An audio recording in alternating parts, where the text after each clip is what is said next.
Today, I'm going to show you one of the best things that you can do with the foam roller. We're going to be mobilizing your back. So, what we can do is to put the foam roller on something hard. So ideally, if you're not using any carpet, any soft or grass or a mat, ideally if it's tiles or a hard wood floor. So what we have to do, we have to find, so we're going to be mobilizing our thoracic spine. So thoracic spine is the part of our spine that originates where the bottom ribs are. So if you find the bottom ribs on the other side, so this is the transition between your lumbar spine and thoracic spine. So we have to find a point when this is the transition happens. So we're fighting, and then we're rolling. Yeah, so we're rolling all the way up, all the way down. Yeah, so the first movement that we do, we're just getting more comfortable with the movement. And when you go a bit higher, you can feel how the foam roller starts pressing your shoulder blades. There's nothing bad about it, but how to optimize the movement, how to make this exercise more efficient, we can hug ourselves, so we can split our shoulder blades apart. We're going to be driving them apart. We're going to be exposing all the tissues, all the muscles around between the shoulder blades. And now this is a completely different feeling.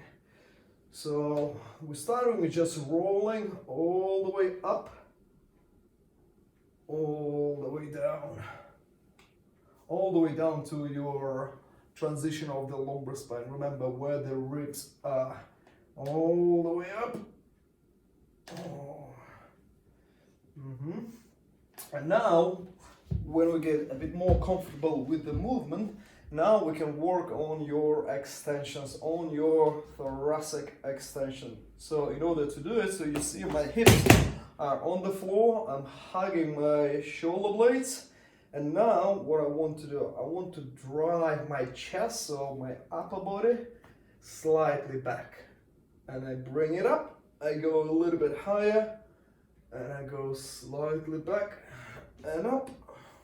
I go a little bit higher, back and up. If you feel a lot of tension in your neck, so you can put your arms behind your head and support your head this way, but then you have to bring your elbows closer to each other, because again, remember what we want to do, we want to expose all the tissues between the shoulder blades.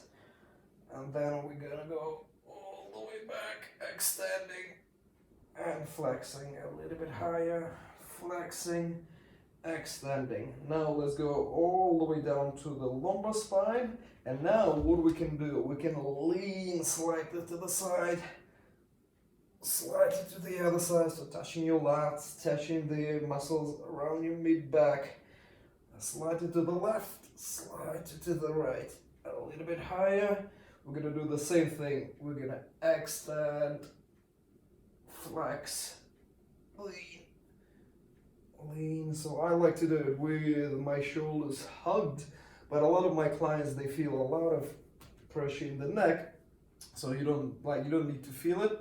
So you can put your arms behind your back and keep working. So today we're doing just one thing, just this. So we can lean slightly to the left, so exposing all the tissues on my left side. I'm gonna lean slightly to the right, working my right side.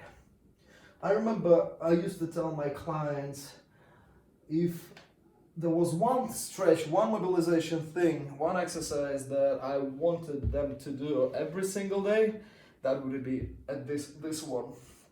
Because I can't tell you enough about how many people, how many neck issues and how many shoulder issues, how many lower back issues had this mobilization treated. Plenty. I used to struggle with, my left shoulder is quite tender, and like when I do a lot of training. My shoulder becomes quite sore.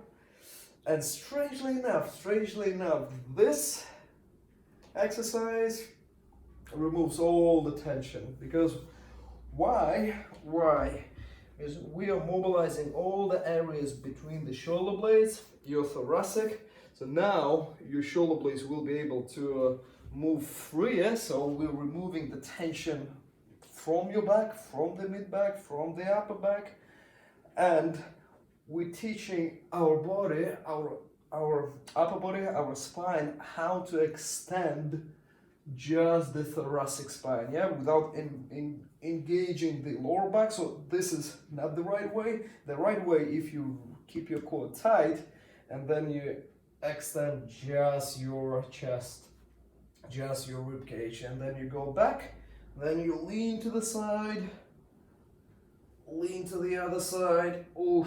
And again, find the hot spot. So because when you're leaning to one of the sides to the other side, so you might find some good points that you want to spend a bit more time.